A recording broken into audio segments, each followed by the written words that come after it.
Today, I'm going to show you how to make this text effect using Canva.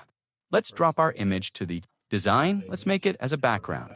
Set image as a background, go to text. Let's type our text.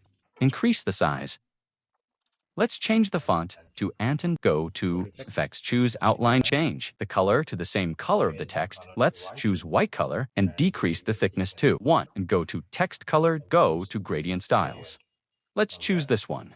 Go to this plus button and change the color to white. Let's add more colors. We have 4. Choose the second style. Click on the first one, make it transparent.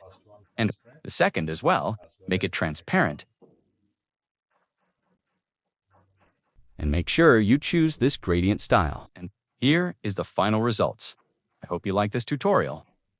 Subscribe to the channel to learn more about Canva tutorials. See you in the next video.